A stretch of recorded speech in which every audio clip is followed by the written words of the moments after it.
এই নীল, কি করছো তুমি? ছাড়ো আমাকে, ছেড়ে দাও বলছি। ভালো হবে না কিন্তু। কি করবে? চিৎকার চেঁচামেচি করবে? ইচ্ছে থাকলে করতে পারো। আমার কোনো সমস্যা নেই, কারণ এটা তোমার কর্মস্থল। এখানে যদি তোমার নামে বদনাম হয় তাহলে আমার কোনো প্রবলেম হবে না। তুমি কি চাইছো বলো তো? তুমি কেন এমন করছো আমার সঙ্গে? প্লিজ আমাকে ছেড়ে দাও। তোমাকে ছেড়ে দেওয়ার জন্য ধরিনি ডার্লিং। আমি আমার মনস্কামনা পূর্ণ করব, তোমাকে একটা কিস করব, তারপর তোমাকে ছাড়বো। এরপর নীল নেহাকে আর কোনো কথা বলার সুযোগ না দিয়েই নেহার ঠোঁট দুটো তার দখলে নিয়ে নিল। তারপর তার ইচ্ছে মতো ঠোঁট দুটো চুষতে থাকলো। বেশ কিছুক্ষণ পর ছেড়ে দিয়ে বলতে লাগলো, নেহা, সেই ছোটবেলা থেকে তোমাকে আমি ভালোবেসেছি, কিন্তু তখন আমি তোমাকে পাইনি। এখন যখন পেয়েছি, এখন তো তোমায় আমি আমার করে নেবই। তুমি যাই কিছু বলো আর যাই কিছু করো না কেন। দেখো, ছোটবেলায় কি হয়েছে না হয়েছে সে সব কিছু আমি ভুলে গেছি। তুমিও ভুলে যাও। এখন তুমিও বড় হয়েছো আর আমিও বড় হয়েছি। সবচেয়ে বড় কথা হচ্ছে, তুমি আমার বাবার সম্পর্কে খুব ভালো করেই জানো। আমার বাবা কোনো দিনই আমাকে তোমার হাতে তুলে দেবেন না। আর তার চাইতেও বড় কথা হলো, আমার বাবা আমার বিয়ের সম্বন্ধ ঠিক করেছেন। সে তোমার বাবা যাই করুক না কেন, আমি তোমাকে ভালোবাসি, এই কথাটা চিরন্তন সত্য। আর আজ না হোক কাল তোমার বাবাকে নিজের হাতেই তোমাকে আমার হাতে তুলে দিতে হবে। এটাই সত্যি কথা। নীল, তুমি তো জানো আমার বাবার সম্পর্কে, আমার বাবা কেমন আর আমার চাচারা কেমন। সেই সব কিছু তাহলে কেন করছো তুমি আমার সঙ্গে? এরকম কেন? শুধু শুধু আমাকে নতুন করে কোনো কষ্ট দিতে চাইছো? আমি তোমাকে কোনো কষ্ট দিতে চাই না। আমি শুধু একটু ভালো থাকতে চাই তোমার ভালোবাসায়, ব্যাস এইটুকুই। এই বলতে বলতে নেহার ফোনটা বেজে উঠল। নেহা ফোনটা হাতে নিয়ে দেখে তার বাবা ফোন করেছে। তাই সে ফোনটা রিসিভ করে। আসসালামু আলাইকুম বাবা। ওয়ালাইকুম আসসালাম মামুনি। তুমি কি হসপিটাল থেকে বের হয়েছো? তোমাকে একটু তাড়াতাড়ি করে বাসায় আসতে হবে, একটা সমস্যা হয়েছে। কি হয়েছে বাবা? তুমি বলো আমাকে। আমি এক্ষুনি রওনা দিচ্ছিলাম। তোমার দাদু একটু অসুস্থ হয়ে পড়েছে, ওনাকে এসে একটু দেখতে হবে। যদি প্রয়োজন হয় তাহলে আমরা ওনাকে হসপিটালে নিয়ে যাব। তুমি একটু তাড়াতাড়ি বাড়িতে চলে এসো। ঠিক আছে বাবা, কোনো সমস্যা নেই, আমি এক্ষুনি চলে আসছি। তুমি কোনো চিন্তা করো না নীল, আমি আসছি। আর আমি আশা করব তুমি আর কোনো বাড়াবাড়ি করবে না, কারণ আমি তোমার কারণে কোনো সমস্যায় পড়তে চাই না। নাকি আমাকে হারাতে চাও না সেটাই বলো। কারণ তুমি আমায় ভালোবাসতে আর এখনও ভালোবাসো, সেটা আমি তোমার চোখ দেখেই বুঝতে পারছি। কিন্তু তুমি তোমার বাবার ভয়ে এটা বলতে পারছো না। তুমি তোমার বাবা আর তোমার পরিবারকে অনেক বেশি ভয় পাও। দেখো, আমি আছি তোমার পাশে। তখন আমি ছোট ছিলাম বলে তোমাকে ছেড়ে চলে যেতে বাধ্য হয়েছিলাম, কিন্তু এখন আমি যথেষ্ট বড় হয়েছি আর ভালো মন্দ বুঝবার মতো বয়স হয়েছে। এখন আমি তোমাকে কোনোভাবেই ছেড়ে চলে যাব না।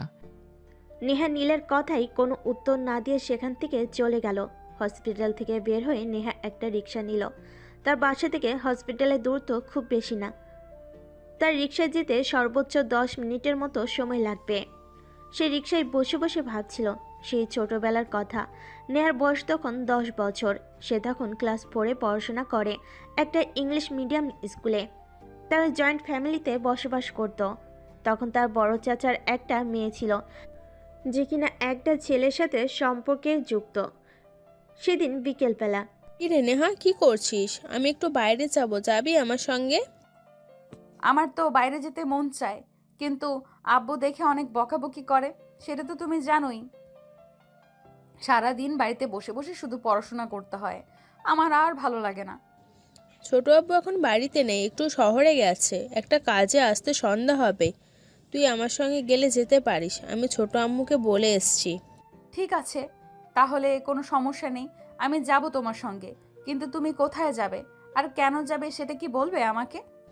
আমি কোথায় আর কেন যাচ্ছি সেটা না হয় সেখানে গেলেই বুঝতে পারবি। চল না আমার সঙ্গে, লেট হয়ে যাচ্ছে তো, একজন আমার জন্য অপেক্ষা করছে। নেহা তখন কোনো কথা না বলে তার চাচাতো বোনের সঙ্গে চলে গেল। তাদের বাড়ির পাশের একটা বড় বাগান ছিল, সেখানে অপেক্ষা করছিল তার চাচাতো বোনের প্রেমিকের। তার চাচাতো বোন সেখানে পৌঁছে তাকে বলে, নেহা, তুই এখানে বসে অপেক্ষা কর, আমি ওর সঙ্গে কথা বলে 10 মিনিটের মধ্যেই চলে আসব। তুই কিন্তু কোথাও যাবি না, এখানে আমার জন্য অপেক্ষা করবি। ঠিক আছে আপু, কোনো সমস্যা নেই, আমি এখানেই অপেক্ষা করছি। তোমরা কিন্তু দূরে যেও না। আর হ্যাঁ, আব্বু বাসায় আসার আগেই কিন্তু আমাদের বাসায় চলে যেতে হবে, কথাটা মনে রেখো। আরে বাবা ঠিক আছে, এ বিষয়ে তোকে কোনো চিন্তা করতে হবে না।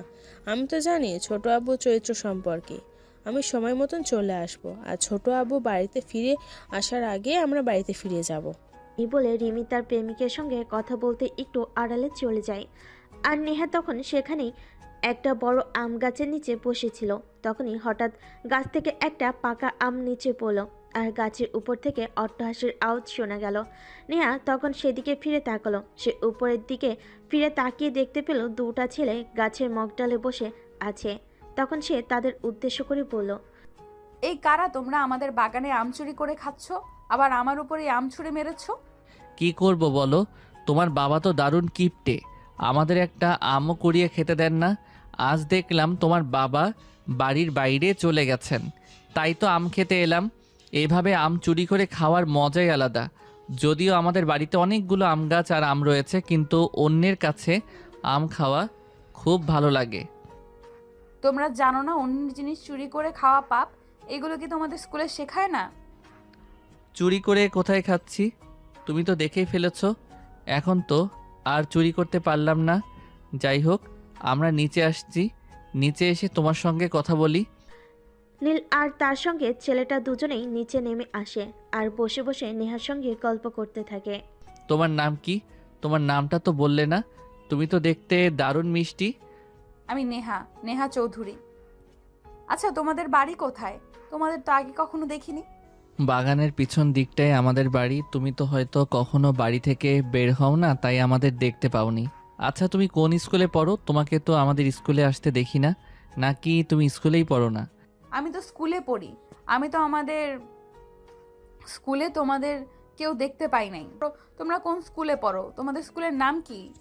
আমরা তোমাদের গ্রামের প্রাইমারি স্কুলটাতেই পড়াশোনা করি। তুমি কোথায় পড়াশোনা করো? আমি তো ইংলিশ মিডিয়ামে পড়াশোনা করছি। শহরে প্রতিদিন সকালবেলা আমাদের ড্রাইভার আমাকে নিয়ে যান, আবার বিকেলবেলা নিয়ে আসেন। এইভাবেই কথা চলছিল তাদের মধ্যে।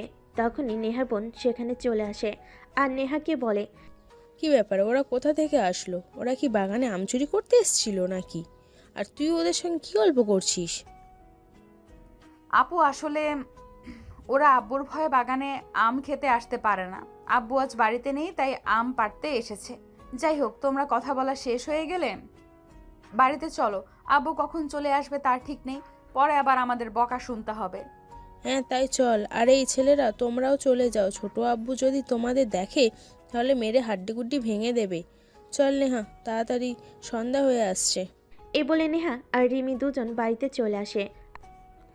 ওইদিকে নীল তার বন্ধুকে সঙ্গে নিয়ে বাড়িতে চলে যায়। তারপরের দিন বিকেলবেলা নেহা নিজে রিমিকে গিয়ে বলে, আপু, আপু তো আজকেও আবার বাড়ি থেকে বের হয়ে গিয়েছে। চলো না আমরা আমবাগান থেকে ঘুরে আসি। কাল আমার খুব ভালো লাগছিল ওই ছেলেগুলোর সঙ্গে গল্প করে। জানো, আমার না একটা বন্ধু খুবই প্রয়োজন, যার সঙ্গে আমি সব সময় হেসে খেলে সময় কাটাতে পারবো। তোর সেগুড়ে বালি, তুই তো ছোট আব্বুকে চিনিস। ছোট আব্বু যদি দেখতে পায় তুই ওই ছেলেগুলোর সঙ্গে গল্প করছিস, তাহলে তোকে তো কী করবে জানি না, কিন্তু ওই ছেলেগুলোর হাড্ডি গুঁড়ো করে দেবে। আরে আপু, আব্বু এখন বাড়িতে নেই, চলো না যাই। আব্বু বাড়িতে আসার আগেই আমরা চলে আসব।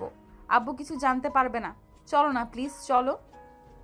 আচ্ছা ঠিক আছে চল, তবে হ্যাঁ, ছোট আব্বু বাড়িতে চলে আসার আগে কিন্তু আমাদের বাড়িতে আসতে হবে, এটা মাথায় রাখিস। তারপর রিমি আর নেহা দুজনে বাড়ি থেকে বের হয় আর আম বাগানে চলে যায়। নেহা আর রিমি দুজনে বাগানে এসে দেখে গতকালকের মতো আজকে ওই ছেলে দুটো আম পেড়ে গাছের নিচে বসে খাচ্ছে। তখন নেহা ওদের উদ্দেশ্য করে বলে, গাছের পাকা পাকা আমগুলো কি শুধু তোমরাই খাবে? আমাদেরকেও দিবে? আমাদেরও তো আম খেতে মন চায়। প্লিজ আমাদের কিছু আম খেতে দাও না। আমরা তো এই কয়টায় আম পেড়েছিলাম, এগুলো তো খাওয়া শেষ হয়ে গেছে। সমস্যা নাই, তোমরা দুজন এখানে বসো, আমি তোমাদের জন্য আম পেড়ে নিয়ে আসছি।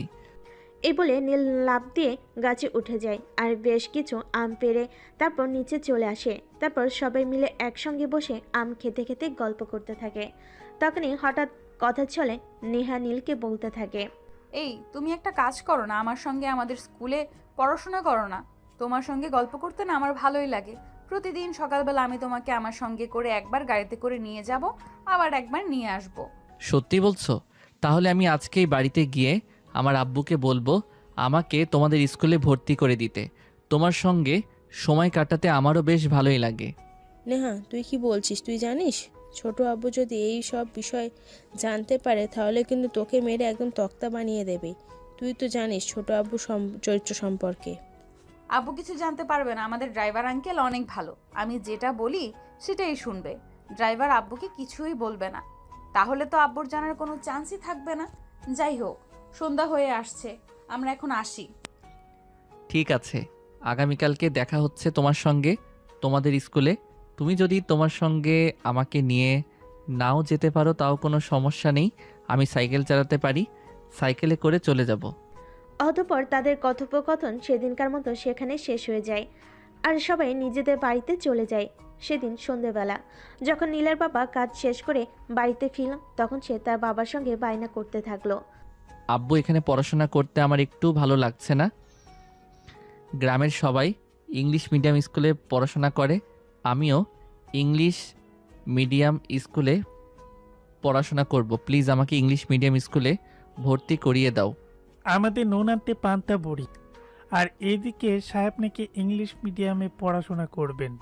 শোন, আমাদের এত টাকা নেই যে আমরা তোকে ইংলিশ মিডিয়ামে পড়াশোনা করাবো। যেখানে পড়াশোনা করিস সেখানেই কর। তুমি এরকম কেন করছো? ছেলেটা ইংলিশ মিডিয়াম স্কুলে পড়াশোনা করতে চাইছে, প্লিজ ওকে একটু ভর্তি করিয়ে দাও। তোমার যদি ওর পড়াশোনার খরচ চালাতে সমস্যা হয় আমি নিজে কিছু একটা করব। তাছাড়া আমাদের তো একটা মাত্র ছেলে, আমরা যদি ওর ইচ্ছের আবদারগুলো পূরণ করতে নাই পারি তাহলে আমরা কেমন বাবা মা বলো? তুমিও তোমার ছেলের সঙ্গে পাল্লা দিয়ে কথা বলছো? আচ্ছা ঠিক আছে, আমি তোমার ছেলেকে ইংলিশ মিডিয়ামে ভর্তি করিয়ে দিব, কিন্তু আমি ওকে এত দূর যাওয়া আসার পয়সা প্রতিদিন দিতে পারবো না। ও যদি সাইকেল চালিয়ে স্কুলে যেতে পারে যাবে, নয়তো ওর স্কুলে যাওয়ার কোনো প্রয়োজন নেই। ঠিক আছে আব্বু, থ্যাংক ইউ সো মাচ, কোনো সমস্যা নেই। আমি প্রতিদিন সাইকেল চালিয়ে স্কুলে যাব, কিন্তু তারপর তুমি আমাকে ইংলিশ মিডিয়াম স্কুলে ভর্তি করিয়ে দাও। আমি ওখানে পড়াশোনা করতে চাই।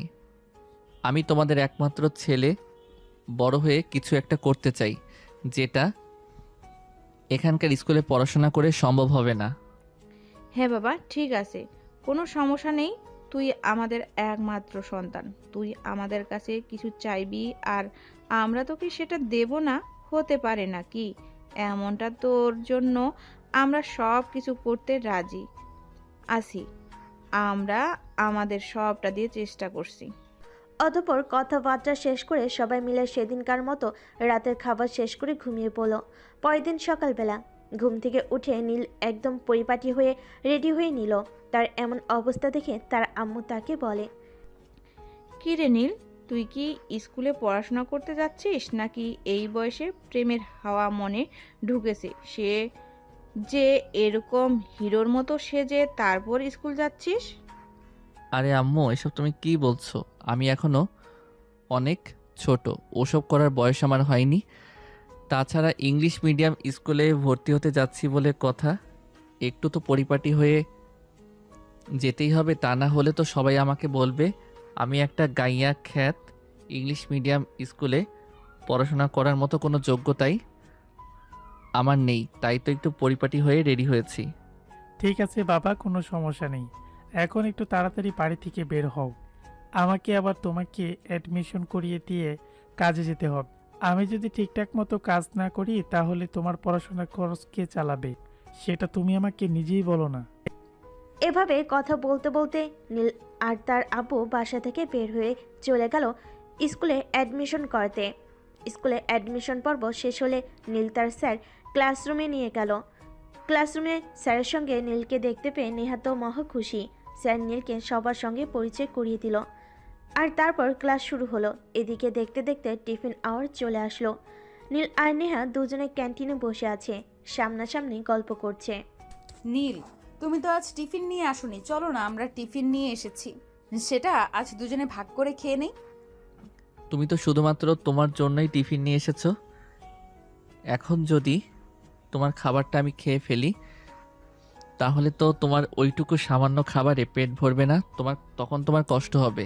আরে না না বাবা, সেরকম কিছুই হবে না। কারণ আমার বাবা আমাকে প্রতিদিন টিফিন বাবদ কিছু টাকা দিয়ে থাকেন। সেগুলো আমি প্রতিদিন খরচ করি না, আমার কাছে আমি জমিয়ে রাখি। আজকেও দিয়েছেন। আমরা টিফিন খেয়ে তারপর চলো ক্যান্টিন থেকে আরও কিছু কিনে খেয়ে নেই। আমি তো নিজে কিছু নিয়ে আসিনি।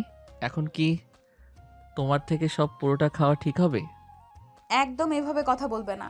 তুমি তুমি আর আমি বন্ধু, আর বন্ধু বন্ধুর খাবার খাবে না তো কি করবে? এখন চুপচাপ খাবার খাওয়া শুরু করো দেখি। তখন নীল আর কোনো কথা না বলে নেহার সঙ্গে টিফিন খাওয়া শুরু করলো। এভাবেই কেটে গেল তাদের সেদিনকার দিনটা। স্কুল ছুটির পর নেহাকে তাদের ড্রাইভার আঙ্কেল নিতে আসলো, কিন্তু নীলের সেদিন প্রথম দিন, তাই সাইকেল নিয়ে আসেনি। তাই নেহা নীলকে বলেছিল, নীল, তুমি যেহেতু আজ সাইকেল নিয়ে আসোনি আর আঙ্কেলও চলে গেছে, এখন তো তোমাকে এই পুরোটা রাস্তায় হেঁটে হেঁটে যেতে হবে, কারণ তোমার কাছে তো কোনো টাকা নেই। তাই বলছিলাম কি, তুমি আমার সঙ্গে আমাদের গাড়িতে চলো, তোমাকে তোমাদের বাড়ির সামনে নামিয়ে দেব, তারপর আমি আমাদের বাড়িতে চলে যাব। আমি তোমার সাথে যেতেই পারি, আমার কোনো সমস্যা নেই। কিন্তু তোমার আব্বু যদি দেখে ফেলে তাহলে তো তোমার আব্বু অনেক বকাবকি করবে। তোমাদের বাড়ির আগে আর আমাদের বাড়ির পরে তোমাকে তোমাদের বাড়ির সামনে নামিয়ে দিয়ে তারপর আমি আমাদের বাড়িতে চলে যাব। আর ড্রাইভার আঙ্কেলকে আমি বলে দিব, ড্রাইভার আঙ্কেল যাতে আব্বুকে এ ব্যাপারে কোনো কিছু না বলে, তাহলে আব্বু এ ব্যাপারে কোনো কিছুই জানবে না। তখন নীল আর কোনো কথা না বলে চুপচাপ নেহার সঙ্গে গাড়িতে উঠে বসলো। কিন্তু অঘটন ঘটল মাঝ রাস্তায় যাওয়ার পর। নেহার আপু কোথাও একটা যাচ্ছিল, তিনি নেহাদের গাড়িটা দেখতে পেয়ে গাড়ি দাঁড় করালো আর নেহার সঙ্গে কথা বলতে গাড়ি থেকে নেমে আসেন। তখনই নেহার বুকটা ভয়ে ধরপড় করছিল। কি রে নেহা, তোমার সঙ্গে গাড়ির ভিতর এই ছেলেটা কে? তো আগে কখনো দেখিনি। আব্বু, এই ছেলেটার বাড়ি আমাদের আমবাগানের পেছন দিকটায়, যে বড় বাড়িটা আছে ওই বাড়িটা। আসলে আমাদের স্কুলে আজকে অ্যাডমিশন নিয়েছে, তাই আমি বললাম আজ আমার সঙ্গে যেতে, কাল থেকে সাইকেলে করে আসবে। তুমি কি চেনো এই ছেলেটাকে? চেনা নেই, জানা নেই, এভাবে কাউকে নিজের সঙ্গে নিয়ে যাওয়াটা ঠিক নয়। আর এই ছেলে তুমি বা কেমন? তোমার বাবা মা তোমাকে কোন শিক্ষা দেয়নি নাকি? তোমার বাবা তোমাকে স্কুলে অ্যাডমিশন করিয়েছে, কিন্তু স্কুলে যাওয়া আসা করবা রিক্সা ভাড়ার টাকাটা দেওয়ার ক্ষমতা নেই। প্লিজ আব্বু, ওকে এইভাবে বলো না। ও আমার সঙ্গে আসতে চায়নি, আমি জোর করে ওকে আমার সঙ্গে নিয়ে এসেছি। ওর কোনো দোষ নেই, সব দোষ আমার। তোমার কিছু বলার থাকলে তুমি আমাকে বলো। ও আমার বন্ধু, ওর সঙ্গে এরকম আচরণ করো না। দেখো নেহা, যে কেউ তোমার বন্ধু হতে পারে না। বন্ধু হওয়ার জন্য নিম্নতম একটা যোগ্যতা থাকা প্রয়োজন। সবাই তোমার বন্ধু হতে পারে না, বুঝতে পেরেছো? ঠিক আছে আব্বু, কোনো সমস্যা নেই। আমি আজকের পর থেকে ওকে আর আমার সঙ্গে নেব না। তুমি প্লিজ ওকে বকো না।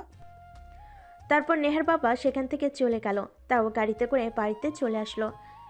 এর পরের দিন থেকে নীল প্রতিদিন সাইকেলে করে স্কুলে যেত আর নেহা তাদের গাড়িতে করে। এভাবেই চলতে থাকলো তাদের দিন। এভাবে নেহা আর নীলের মধ্যে একটা ভালো সম্পর্ক তৈরি হয়ে গেল। তার প্রতিদিন টিফিন ভাগ করে খেত। স্কুল শেষে মাঝে মধ্যে দুজন ঘুরতে যেত, যদিও নীল নেহার সঙ্গে যেতে চাইতো না, কারণ নীল জানতো নেহার বাবার চরিত্র সম্পর্কে। নেহার বাবা নেহার সঙ্গে নীলকে দেখলে বকাবকি করত। নেহা নিজে জোর করে নীলকে তার সঙ্গে নিয়ে যেত, কিন্তু দুর্ঘটনা ঘটল সেদিন ড্রাইভার কোনো কারণে নেহাকে আনতে যেতে পারেনি। তাই নীল নেহাকে সাইকেলে করে বাড়ি পৌঁছে দেওয়ার দায়িত্ব নেয় এবং মাঝ রাস্তা পর্যন্ত আসে। তখনই হঠাৎ নেহা বলে, আজকে তো ড্রাইভার আঙ্কেল আমাকে নিতে আসেনি, চলো না আমরা কোথাও থেকে ঘুরে আসি। বাড়িতে বলবো হেঁটে আসতে দেরি হয়েছে। আমি কিন্তু তোমার বাবাকে প্রচণ্ড ভয় পাই। তোমার বাবা যদি পরে আবার তোমাকে বকাবকি কিংবা মারধর করে। তোমাকে এই বিষয়ে চিন্তা করতে হবে না, চলো না যাই। তখন নীল নেহার কথায় বাধ্য হয়ে নেহাকে নিয়ে ঘুরতে চলে যায়। আর এদিকে দেখতে দেখতে দুপুর গড়িয়ে বিকেল হয়ে গেল। তখনই নেহার আম্মু নেহার আব্বুকে বলে, ওগো শুনছ, বিকাল তো 3টা বেজে গেল, নেহা এখনো স্কুল থেকে আসলো না। মেয়েটার পথে আবার কোনো বিপদ হয়নি তো? আজকে ড্রাইভারের শরীরটাও খারাপ, সেও নেহাকে আনতে যেতে পারেনি। ড্রাইভার নেহাকে আনতে যায়নি, সেটা তুমি আমাকে আগে বলনি কেন? তুমি যদি সেটা আগে আমাকে বলতে তাহলে আমি নিজেই নেহাকে আনতে যেতাম। এখন মেয়েটা কোথায় আছে সেটা আমি কি করে জানবো? আরে আমি তো ভেবেছিলাম নেহা কোন একটা গাড়ি নিয়ে চলে আসবে, কিন্তু সে এখনো আসেনি। প্লিজ তুমি একটু একটা একটা করো, কিছু একটা করো, আমার মেয়েটার যেন কিছু না হয়। নেহার আপু তখন নেহার আম্মুকে আর কিছু না বলে গাড়ি নিয়ে বের হয়ে পড়লেন। তিনি স্কুলে গিয়ে জানতে পারলেন স্কুল অনেকক্ষণ আগেই ছুটি হয়ে গেছে আর নেহা নীলের সঙ্গে স্কুল থেকে বের হয়েছে। তখন নেহার বাবার মনে একটু সন্দেহ হয়, এই ছেলেটা আবার নেহার সঙ্গে উল্টাপাল্টা কিছু করেননি তো। তাই তিনি আবার স্কুল থেকে বের হয়ে নেহাকে খুঁজতে থাকেন। তখনই হঠাৎ দেখেন মাঝ রাস্তায় নীল আর নেহা সাইকেল করে বাড়ির দিকে যাচ্ছে। তখনই সাইকেলের সামনে দিয়ে নেহার বাবা গাড়িটা দাঁড় করেন। নেহার বাবাকে দেখতে পেয়ে নীল আর নেহা দুজনেই ভয়ে থরথর করে কাঁপছিল। নেহার বাবা তখন নীলের সাইকেলের সামনে তাদের গাড়িটা দাঁড় করেন। নেহার বাবাকে দেখতে পেয়ে নীল আর নেহা দুজনেই থরথর করে ভয়ে কাঁপছিল। নেহার আপু তখনই তাদের দুজনের সামনে দাঁড় হয়ে ধমক দিয়ে তাদের বলেন, কি ব্যাপার নেহা, এতক্ষণ তুমি কোথায় ছিলে? তোমার স্কুল ছুটি হয়েছে সেই দুপুর 1টায়। আব্বু আসলে ওর সাইকেলটা নষ্ট হয়ে গেছিল, ওইটাই ঠিক করতে একটু সময় লেগেছে। ও সাইকেল নষ্ট হয়েছে, তাতে তোমার কি সমস্যা? তোমার কাছে কি টাকা ছিল না? তুমি কি একটা অটোতে করে বাড়িতে চলে যেতে পারতে না? তুমি কেন এই ছেলেটার সঙ্গে বসেছিলে? জবাব দাও আমাকে। আঙ্কেল, ওর কোনো দোষ নেই, আসলে আমি ওকে আমার সঙ্গে নিয়ে এসেছিলাম। আপনি ওকে প্লিজ বকবেন না। হ্যাঁ, চুপ কর ছোট লোকের বাচ্চা, তুই আমার মেয়ের সঙ্গে কেন এত মেলামেশা করিস? জানিস না তোকে আমি সহ্য করতে পারি না? দাঁড়া, আজকেই আমি তোদের একটা ব্যবস্থা করব। জানিস না তোরা আমার ক্ষমতা সম্পর্কে। আব্বু প্লিজ তুমি ওকে কিছু বলো না, ওর কোনো দোষ নেই, আমি নিজেই ওর সঙ্গে এসেছি। প্লিজ ওকে ছেড়ে দাও, চলো আমরা বাড়ি চলে যাই। নেহার আপু তখন রাগে ফুসফুস করছিল, কিন্তু তারপর তিনি নিজেকে সংযত করে নেহাকে নিয়ে বাড়িতে চলে যান। এরপর চলে গেল আরও কয়েকদিন। হঠাৎ একদিন বিকেলবেলা নেহার আপু একটা কাজে হঠাৎ করে বাসা থেকে বের হয়ে যান। তাই নেহা আমবাগানে চলে আসে নীলের সঙ্গে একটু দেখা করে কথা বলে সময় কাটানোর জন্য। কিন্তু নেহা ভুল করেও জানতো না যে তার আপু ওনার কাজ শেষ করে তাড়াতাড়ি চলে আসবেন। এদিকে নেহার আপু বাড়িতে এসে নেহাকে খুঁজতে শুরু করেন। নেহাকে কোথাও খুঁজে না পেয়ে তিনি বারান্দায় এসে বসেন। তখনই হঠাৎ আমবাগানের দিকটাই কারো গানের গলা শুনতে পাচ্ছিল। তাই তিনি কারোর সঙ্গে কিছু না বলেই আমবাগানের দিকটায় চলে আসেন। ওখানে এসে তিনি দেখতে পান নেহা আর নীল পাশাপাশি বসে আছে আর নীল নেহাকে গান শোনাচ্ছে। এমন দৃশ্য দেখে তিনি তো রাগে ফুসফুস করতে থাকেন। তখনই সেখানে আসেন আর নীলের গালে ঠাস ঠাস করে 2টা চর বসিয়ে দিয়ে বলতে থাকেন, এই ছোট লোকের বাচ্চা, তোর সাহস কি করে হলো আমার মেয়েকে বাড়ি থেকে নিয়ে এসে এখানে বসে গান শোনানোর? আজ আমি তোদেরকে এই এলাকা ছাড়া করেই ছাড়বো। তুই জানিস না আমাকে। আব্বু প্লিজ ওকে ছেড়ে দাও, ওর কোনো দোষ নেই, আমি ওকে এখানে আসতে বলেছিলাম। আসলে ওর গান আমার খুব ভালো লাগে, তাই আমি ওকে বলেছিলাম এখানে এসে আমাকে গান শোনাতে। প্লিজ তুমি ওকে কিছু বলো না। নেহা তুই বাড়িতে চল, আর কি করব না করব সেটা আমি বুঝে নেব। আমার ক্ষমতা সম্পর্কে এদের কোনো আইডিয়া নেই, তাই এই ছেলেটা তোর সঙ্গে মেলামেশা করার সাহস দেখাতে পেরেছে। আজ আমি ওদের আমার ক্ষমতা সম্পর্কে ধারণা দেব। এই বলে নেহার আপু নেহাকে নিয়ে সেখান থেকে চলে যান। আর পরের দিন সকালবেলা গ্রামের সালিশ করেন। আসলে নেহার আব্বু ছিল গ্রামের প্রভাবশালীদের মধ্যে একজন। ওনার যেমন সম্পদ তেমনি ক্ষমতা, আর ক্ষমতা সম্পদের জন্য উনি অনেক বড়াই করতেন। উনি গ্রামের অন্য কাউকে তেমন একটা পাত্তা দিতেন না। সালিশে সেদিন সবার সামনে বলেন নীল জোর করে নেহাকে বাড়ি থেকে নিয়ে যায় আর বাগানে বসে গান শোনায়।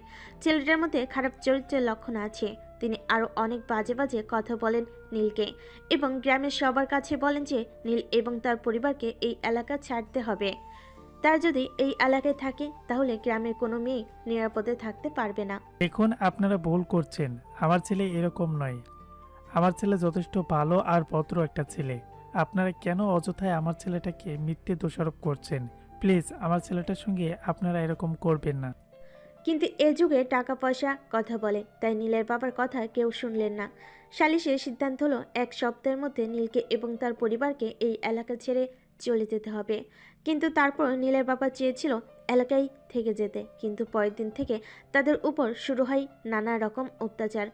অবশেষে বাধ্য হয়ে নীলের বাবা নীল আর তার পরিবার সহ সেই গ্রাম ছেড়ে চলে যেতে বাধ্য হন। তারা শহরে চলে যান আর সেখান থেকে শুরু হয় তাদের নতুন জীবন। নীল একটা স্কুলে ভর্তি হয় আর সেখান থেকে পড়াশোনা শুরু করে। দেখতে দেখতে চলে গেল 12টা বছর। এখন নীল একজন ডাক্তার। সেই ডাক্তারি পড়াশোনা শেষ করে একটা সরকারি হসপিটালে চাকরি নিয়েছে।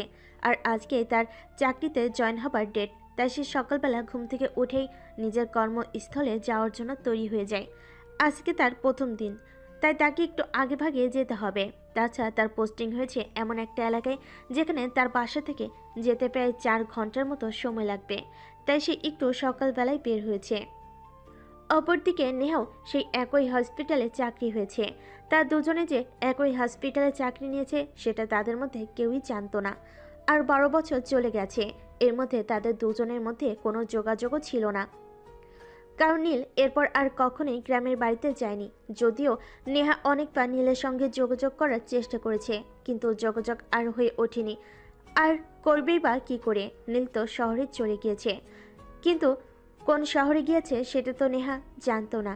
আর নীল নিজে থেকে নেহার সঙ্গে কোনো যোগাযোগ করার চেষ্টা করেনি, কারণ তখন নেহা আর নেহার পরিবারের প্রতি ছিল তার এক আকাশ সমান ঘৃণা। কারণ তার পরিবারের কারণেই তাদেরকে নিজের ভিটে মাটি ছেড়ে অন্যত্র চলে যেতে হয়েছিল। নীল নিজের কর্মস্থলে পৌঁছায় আর চাকরি করতে থাকে। এভাবেই চলে গেল 1 সপ্তাহ। 1 সপ্তাহ পর হঠাৎই তার নেহার সঙ্গে দেখা হয়, কিন্তু সে নেহাকে চিনতে পায়নি। এক্সকিউজ মি মিস্টার, আপনি ডাক্তার নীল তো? হ্যাঁ, আমি নীল। কিন্তু আপনি কে? আপনাকে তো চিনতে পারলাম না। আর এই 1 সপ্তাহ হলো আমি এই হসপিটালে জয়েন করেছি। এর মধ্যে তো আপনাকে একদিন দেখতেও পেলাম না। আমার একটা সমস্যা ছিল যার কারণে বিগত 7 দিন আমি হসপিটালে আসতে পারিনি। যাই হোক, আপনাকে রাহুল স্যার ওনার কেবিনে ডেকেছেন, তাই বলতে এলাম। ওকে, ঠিক আছে, সমস্যা নেই, আমি পৌঁছে যাব। কিন্তু ম্যাডাম, আপনার পরিচয়টা তো জানা হলো না। যেহেতু আমরা একই হসপিটালে চাকরি করছি, আপনার পরিচয়টা তো আমার জানা দরকার, তাই না? এত তাড়াহুড়ো করার কি আছে? আমরা যেহেতু একই হসপিটালে চাকরি করছি, তাহলে সময় হলে অবশ্যই সবকিছু জানতে পারবেন। যাই হোক, আপনি যেহেতু এত করে বলছেন, তাহলে বলে যাই, আমার নাম নেহা, নেহা চৌধুরী। যাই হোক, আমি আসছি। নেহা এই নামটা শুনে নীলের ভিতরে কেমন যেন একটা মোচড় উঠল, কিন্তু তারপর নীল নিজেকে স্বাভাবিক রাখার চেষ্টা করলো। কারণ সে মনে মনে ভাবছিল নেহা তো পৃথিবীতে হাজারটা মেয়ে থাকতে পারে, কিন্তু এই নেহাই কি সেই নেহা যাকে আমি ছোটবেলায় ভালোবেসেছিলাম? না, এমনটা হতে পারে না। এইভাবে নীলের মনের মধ্যে 7-5 ঘুরছিল। এসব ভাবতে ভাবতে নীল রাহুল স্যারের কেবিনে চলে গেলেন। Excuse me sir, may I come in? Doctor Neha বলল আপনি আমায় ডেকেছেন। হ্যাঁ, আপনার সঙ্গে একটু কথা বলার ছিল, তাই আমি ডেকেছিলাম। দেখুন, আপনি হসপিটালে জয়েন করেছেন 1 সপ্তাহ মতো হলো, আর ডক্টর নেহাও এখানে নতুন জয়েন করেছেন। তাই আমি চাই আপনাদের দুজনকে নিয়ে ভালোভাবে কিছু কাজ করতে। হ্যাঁ স্যার, অবশ্যই, বলুন আপনি কি করতে চান। আর স্যার, যদি কিছু মনে না করেন, আমি ডক্টর নেহার ব্যাপারে আপনাকে কিছু জিজ্ঞাসা করতে চাই। ডক্টর নেহার ব্যাপারে আপনি আমাকে কিছু জিজ্ঞাসা করতে চান? আচ্ছা বলুন তো, আপনি ডক্টর নেহার ব্যাপারে কি জানতে চান? সরাসরি তেমন কিছুই না, আমি আসলে ডক্টর নেহার পরিচয়টা জানতে চাই। ডক্টর নেহাকে আমার মনে হয় আমি এর আগেও কোথাও দেখেছি বা চিনি জানি বলে। নেহা যদি আপনার পূর্ব পরিচিত হয়ে থাকে, তাহলে তো আপনি নেহার সঙ্গে নিজেই সরাসরি কথা বলতে পারেন। এ ব্যাপারে আমার সঙ্গে কেন আপনি কথা বলেছেন, আর আমার কাছে বা কেন জানতে চাইছেন এই বিষয়ে? প্লিজ স্যার, দেখুন, ডক্টর নেহা একটা মেয়ে মানুষ, আর একটা মেয়ে মানুষকে এভাবে সরাসরি কিছু জিজ্ঞাসা করা আমার রুচিতে বাধে। তাই আপনি তো একজন পুরুষ মানুষ, আপনাকে জিজ্ঞাসা করলাম। প্লিজ স্যার, বলুন না ডক্টর নেহার ব্যাপারে কিছু। নেহার বাবা আমজাদ চৌধুরী। আমি শুধু এইটুকুই জানি, এর বেশি কিছু আমি জানি না। তাছাড়া নেহা গ্রাম থেকে এসেছে, তবে এর আগে সে সিঙ্গাপুরে থেকে পড়াশোনা করত। পড়াশোনা শেষ করে কিছুদিন গ্রামের বাড়িতে ছিল, আর তারপরে এখানে চাকরি নিয়েছে। তবে তার গ্রামের বাড়ি কোথায় সেটা আমি জানি না। ঠিক আছে স্যার, কোনো সমস্যা নেই, আমি জেনে নেব। যাই হোক স্যার, আপনি যেটুকু বলেছেন সেটুকুর জন্য আপনাকে অনেক ধন্যবাদ, কারণ আপনার দেয়া ইনফরমেশন আমার জানা তথ্যের সঙ্গে মিলে যাচ্ছে। আমি বুঝতে পারতেছি না ডক্টর নীল, আপনার কি কিছু হয়েছে কিনা? আপনি কেন ডক্টর নেহার ব্যাপারে এত ইন্টারেস্ট দেখাচ্ছেন? আর কেমন তথ্য যেটা আপনার জানা তথ্যের সঙ্গে মিলে যাচ্ছে আমি যেটা বুঝতে পারছি না।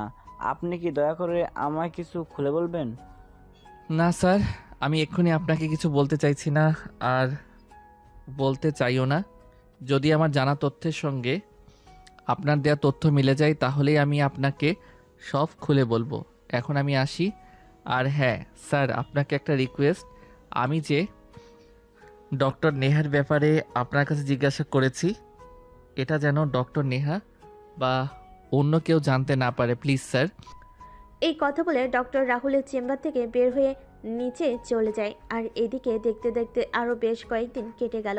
হঠাৎ একদিন বিকেলবেলা হসপিটাল থেকে বের হয়ে বাসার উদ্দেশ্যে রওনা হচ্ছিল, তখনই নীল তার সামনে এসে দাঁড়ায়। কি ব্যাপার ডক্টর নীল, কোনো সমস্যা হয়েছে নাকি?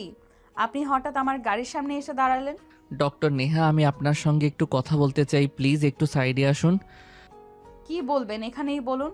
আমার একটু বাসায় যেতে হবে, তারা আছে। আমি আপনার সঙ্গে দাঁড়িয়ে কথা বলতে পারবো না, কারণ এতটা টাইম আমার হাতে নেই। ডক্টর নেহা, আপনি কি কাউকে ভালোবাসেন? ডক্টর নীল, এগুলো কোন ধরনের ভদ্রতা আমি সেটা বুঝতে পারছি না। আপনি একজন ডক্টর, যথেষ্ট শিক্ষা অর্জন করে তারপরে ডাক্তার হতে হয়েছে। আপনি আমাকে এমন প্রশ্ন কোন সাহসে করছেন আমি সেটাই বুঝতে পারছি না। দেখুন ডক্টর নেহা, আপনি আমাকে যা ইচ্ছে তাই বলতে পারেন, কিন্তু আমি জানতে চাই আপনি কাউকে ভালোবাসেন কি না। আপনার জীবনে যদি অতীতে কেউ থেকেও থাকে তাহলেও আপনি সেটা আমাকে বলতে পারেন। দেখুন ডক্টর নীল, আপনি সেই রকম কেউ নন যে আপনার সঙ্গে আমাকে সব কিছু শেয়ার করতে হবে। আর হ্যাঁ, আপনি এই হসপিটালে নতুন জয়েন করেছেন, সেটা আমি জানি। তাই আমি বলবো আপনি নিজের লিমিটের মধ্যে থাকেন। আমি ডাক্তারি করছি, কিন্তু তার মানে এই নয় যে আমাকে ডাক্তারি করে পেট চালাতে হয়। এমন কিছু করবেন না যাতে আমি চাকরিটা ছেড়ে যেতে বাধ্য হই। আরে ডক্টর নেহা, আপনি এভাবে কেন বলছেন? আমি কি আপনার সঙ্গে এভাবে কথা বলেছি নাকি? আমি তো শুধু আপনার কাছে জানতে চাইছি যে আপনি কাউকে ভালোবাসেন কি না। আমি কাউকে ভালোবাসি কি বাসি না সেটা জেনে আশা করি আপনার কোনো লাভ নেই। আমি আসছি, আল্লাহ হাফেজ। আর আমাকে বিরক্ত করার চেষ্টা করবেন না। এই বলে নেহা সেখান থেকে চলে যায়। এদিকে নীল তার পিছু ছাড়তে রাজি নয়, তাই সে নেহার গাড়ির পিছনে একটা রিক্সা নিয়ে নেহার বাড়ির গেট পর্যন্ত চলে আসে। নেহা ভিতর প্রবেশ করছিল, তখনই দেখতে পায় নীল তার গাড়ির পেছনে একটা রিক্সা থেকে নামছে। তখন নেহা দাঁড়ায় আর নীলকে বলে, কি ব্যাপার মিস্টার নীল, কি সমস্যা আপনার? আপনাকে তো আমি বলেছি যে আপনি আমার পেছন পেছন আসবেন না আর আমাকে ফলো করবেন না। তাহলে আপনি কেন আমার বাড়ি পর্যন্ত চলে এসেছেন? কি সমস্যা আপনার? সমস্যা? আমি আপনাকে ভালোবেসে ফেলেছি, আর কিছু জানতে চান? যদি আর কিছু জানতে চান তাহলে সেটাও বলতে পারি। এনাফ ইজ এনাফ ডক্টর নীল, আমি আপনার কাছ থেকে এগুলো আশা করিনি। দেখুন, আমরা একই হসপিটালে চাকরি করি, সেই ক্ষেত্রে আমরা দুজন সহকর্মী। আমি চাইবো আপনি আপনার সহকর্মীর প্রতি যথেষ্ট সহৃদয়বান হবেন এবং তাকে কোনো প্রকার বিরক্ত করবেন না। আর যদি আপনি নেক্সট টাইম আমাকে এইভাবে বিরক্ত করতে আসেন তাহলে কিন্তু আমি হসপিটাল অথরিটির কাছে আপনার নামে কমপ্লেন করতে বাধ্য হব। সেই সব করে আপনি কেন নিজেই নিজের মান সম্মান দুটোই মিশাতে যাবেন বলেন তো? আপনার বাবা তো আমজাদ চৌধুরী, তাই না? হ্যাঁ, কিন্তু আপনি আমার বাবার নাম জানলেন কি করে? কে আপনি আর কি আপনার পরিচয়? আমি তোমার নীল, সেই নীল যে তোমার জন্য ইংলিশ মিডিয়াম স্কুলে ভর্তি হয়েছিল, যে তোমাদের বাড়ির পিছনের আম বাগানে বসে তোমাকে গান শোনাতো আর সেই অপরাধে এলাকা ছাড়া হতে হয়েছিল। কি প্রমাণ আছে যে আপনি সেই নীল? দেখুন, আপনার সাথে কথা বলে সময় নষ্ট করার সময় আমার হাতে নেই। আমি আসছি। প্রমাণ আছে। সেই ছোটবেলায় যখন আমি স্কুলে টিফিন নিয়ে যেতাম, তখন আমার টিফিন বক্সটা খুব একটা ভালো ছিল না, তাই তুমি তোমার একটা টিফিন বক্স আমাকে দিয়েছিলে, আর সেটা এখনও আমার কাছে আছে। তোমার দেওয়া শেষ স্মৃতিচিহ্ন হিসেবে আমি আমার কাছে রেখে দিয়েছিলাম। আমি যে সব কথা বিশ্বাস করি না, প্লিজ আপনি এখান থেকে চলে যান আর দয়া করে আমাকে বিরক্ত করবেন না। আর একটা কথা, আপনি যদি সেই মানুষটা হয়েও থাকেন তাহলে এখন আমার কিছু করার নেই, কারণ আমার বাবা আমার জন্য বিয়ের সম্বন্ধ ঠিক করে রেখেছেন। আর আমি আমার বাবার পছন্দ করা সেই ছেলেটাকেই বিয়ে করব। আমি আমার বাবার কথা কখনোই অমান্য করি না। সেটা হবে না নেহা, কারণ সেই ছোটবেলা থেকে আমি তোমাকে ভালোবাসি আর তুমিও আমাকে ভালোবাসতে, কিন্তু তুমি তোমার বাবার ভয়ে এটা বলতে পারোনি। এখন তুমিও বড় হয়েছো আর আমিও বড় হয়েছি। এখন আমরা কাউকে ভয় পাই না, তাই আমাদের এখন সময় এসেছে নিজেদের ভালোবাসাকে নিজেদের করে নেবার। বাড়ির গেটের সামনে দাঁড়িয়ে এভাবে কথা বলছিল নীল আর নেহা। তখনই দোতলার বেলকনি থেকে নেহার আব্বু সেটা দেখে ফেলে আর নেহাকে ডাক দিয়ে বলে, কিরে নেহা, ওখানে কি করিস? আর এই ছেলেটা কে? ওই ছেলেটাকে তো আমাদের এলাকায় এর আগে কখনো দেখিনি। নেহা তখন তার আব্বুর কথার কোনো উত্তর না দিয়ে নীলকে বলতে থাকে, আপনি প্লিজ এখান থেকে চলে যান। আপনি আমার আব্বুকে চেনেন না। আমার আব্বু যদি জানতে পারে যে আপনি আমার সঙ্গে এখানে এভাবে এইসব কথা বলছেন, তাহলে মেরে আপনার হাড্ডিগুড্ডি সব ভেঙে ফেলবে। এই বলে নীলকে আর কোনো কথা বলার সুযোগ না দিয়ে নেহা সেখান থেকে দৌড়ে ভিতরে চলে আসে। আর ড্রয়িং রুমে আসতেই তার আব্বু আবার তার পথ আগলে দাঁড়ান আর তাকে বলে, কিরে নেহা, তোকে আমি কিছু জিজ্ঞাসা করছিলাম, কিন্তু তুই আমার কথার কোনো উত্তর দিসনি কেন? এই ছেলেটা কে আর তোর সঙ্গে কি কথা বলছিল?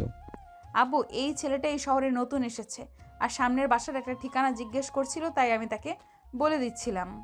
নেহা দেখ, আমি তোর চাইতে বয়সে বড়, তাই তোর বাবা হতে পেরেছি।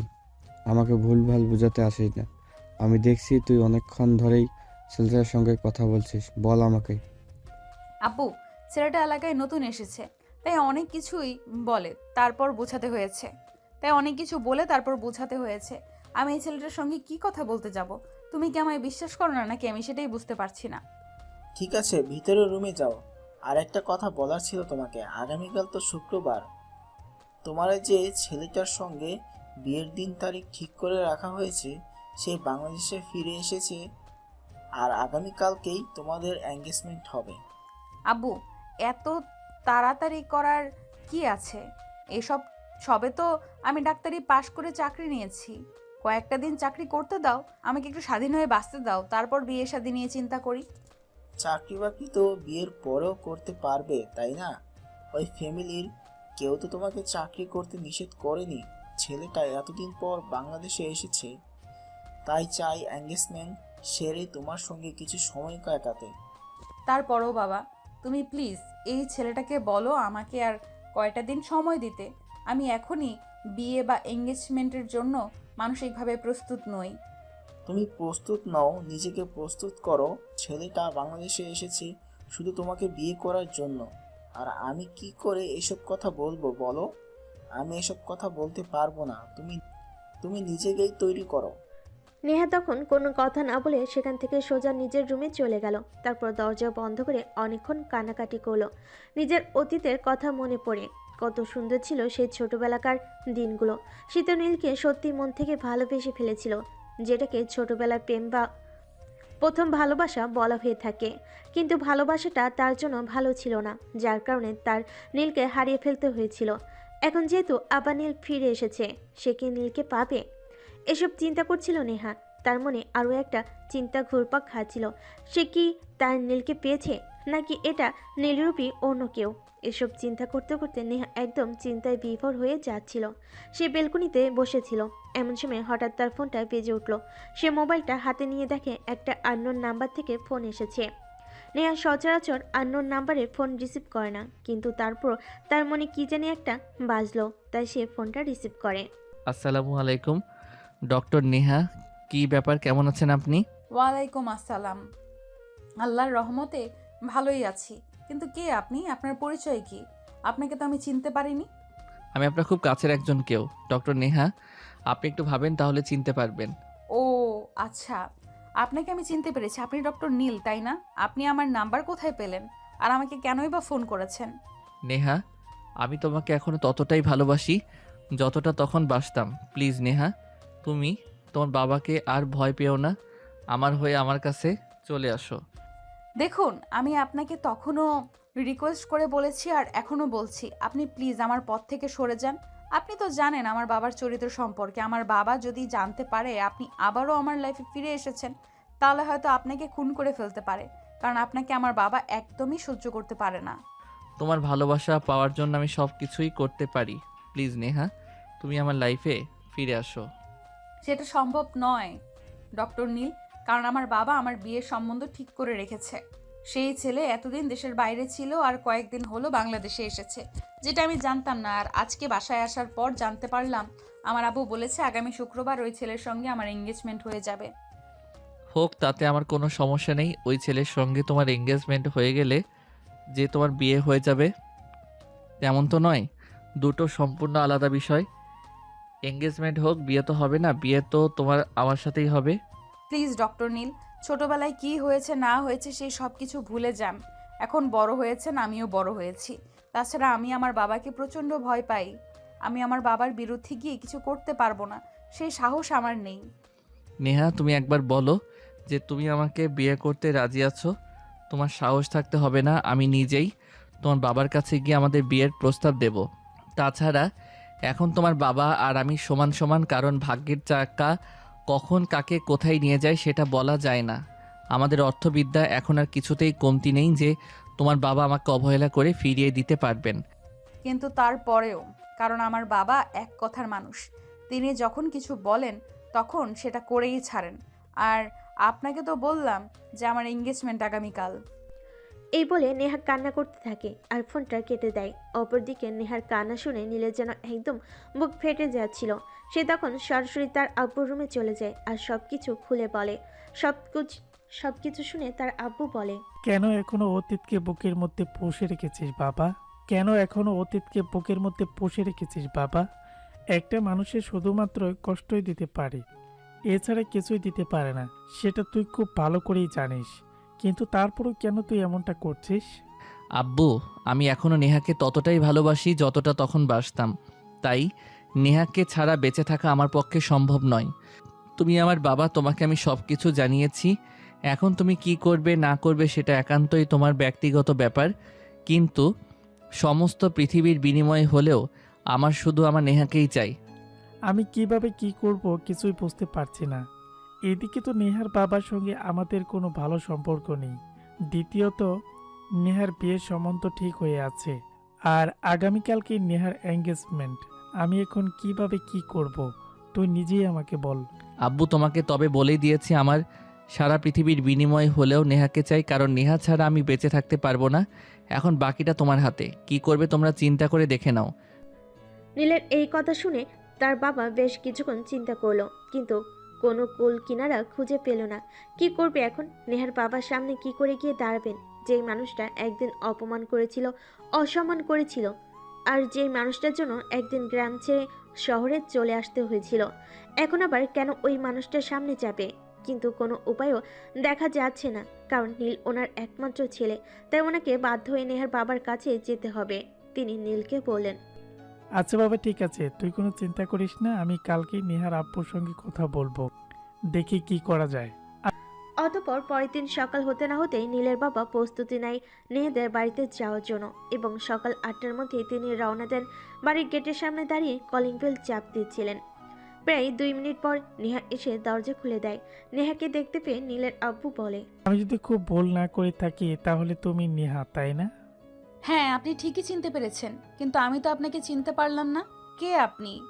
আর কি আপনার পরিচয়? আমি আশরাফ হোসেন, নীলের আব্বু। তোমার আব্বুর সঙ্গে কথা বলতে এসেছি তোমাদের দুজনের ব্যাপারে। তোমার আব্বু কি বাসায় আছেন? I am so sorry uncle, আমি আপনাকে চিনতে পারিনি। কেমন আছেন আপনি? প্লিজ ভেতরে এসে বসুন। আব্বু এখনো ঘুম থেকে ওঠেনি, তবে কিছুক্ষণের মধ্যেই উঠে যাবে। আপনি প্লিজ ড্রয়িং রুমে বসুন, আমি আব্বুকে ঘুম থেকে ডেকে তুলি। তাই বলে নেহা ভিতরের রুমে চলে গেল আর তার আব্বুকে ঘুম থেকে ডেকে তুলল। কি ব্যাপার, কি হয়েছে? আমার শরীরটা ভালো লাগছিল না, তাই ঘুমিয়েই ছিলাম, কিন্তু তুমি ডাকছো কেন? আব্বু, আসলে নিচে একজন এসেছেন তোমার সঙ্গে কথা বলতে, তোমার সঙ্গে জরুরি কিছু কথা বলতে চান, তাই তোমাকে ডাকলাম। আমার সাথে এত সকালে কে কথা বলতে এসেছে? আমার তো কারোর সঙ্গে কোনো মিটিং বা অ্যাপয়েন্টমেন্টের কথা ছিল না, তাহলে কে আসলো? আব্বু, আমি তো সেটা বলতে পারবো না, তবে উনি বলেছেন তোমার সঙ্গে উনি খুব জরুরি কিছু কথা বলতে চান। আচ্ছা ঠিক আছে, কোনো সমস্যা নেই, তুমি যাও, আমি এক্ষুনি যাচ্ছি। দেখছি কে এসেছে। নেহা তখন আর কোনো কথা না বলে চুপচাপ নিজের রুমে চলে গেল। আসলে সে বিষয়টা লুকিয়ে রেখেছে, কারণ সে নিজের মুখে তার বাবাকে কিছু বলতে চায় না। তাই তার বাবা নিজে গিয়ে কথা বলুক, তারপর তার বাবার সিদ্ধান্ত দেখবে। এদিকে তার বাবা ঘুম থেকে উঠে একটু ফ্রেশ হয়ে তারপর নিচে গেলেন। তিনি ড্রয়িং রুমে নীলের বাবাকে দেখতে পেয়ে বেশ অবাকই হলেন, আর সিঁড়িতে নামতে নামতে বললেন, তা কি ব্যাপার, আপনি আমার বাড়িতে হঠাৎ? আর আমার বাড়ির ঠিকানাই বা পেলেন কোথায়? যদি প্রয়োজন থাকে তাহলে ঠিকানা খুঁজে নিতে হয়, ঠিকানা কারোর দিতে হয় না। আমার আপনার সঙ্গে প্রয়োজন কিছু কথা আছে, তাই তো আমি আপনার বাসার ঠিকানা খুঁজে নিয়েছি। আপনি একটু বসুন, আমি আপনার সঙ্গে কথা বলতে চাই। আপনার সঙ্গে আমার দরকারি কিছু কথা বলার আছে। আমার সঙ্গে দরকারের কথা, তাও আবার আপনার? আমি তো সেটাই বুঝতে পারছি না। আপনি কি করতে এসেছেন আর কি বলতে এসেছেন? যাই হোক, আমার অত সময় নেই, আমার অফিসে যেতে হবে। তাই কি বলবেন তাড়াতাড়ি বলে ফেলুন। দেখুন, আমি জানতে পেলাম আপনার মেয়ের আজকেই এঙ্গেজমেন্ট হওয়ার কথা, কিন্তু আপনি দয়া করে সেটা করবেন না। সেটা আপনার মেয়ের জন্য ভালো হবে না। দেখুন, মেয়েটা আমাদের। আমার মেয়ের জন্য কোনটা ভালো হবে কোনটা খারাপ হবে সেটা চিন্তা করবার জন্য আমরা রয়েছি। আপনি একজন বাইরের মানুষ, তাছাড়া আপনার সঙ্গে আমাদের সেরকম কোনো সম্পর্ক নেই। তাই আমাদের মনে হয় আপনার মতামতটা আমরা এ ব্যাপারে গ্রহণ করতে পারবো না। কিন্তু আপনাদের সেটা করতেই হবে, কারণ আপনাদের মেয়ে নেহা আর আমার ছেলে নীল দুজনকে এখনো ঠিক ততটাই ভালোবাসে যতটা বাসত।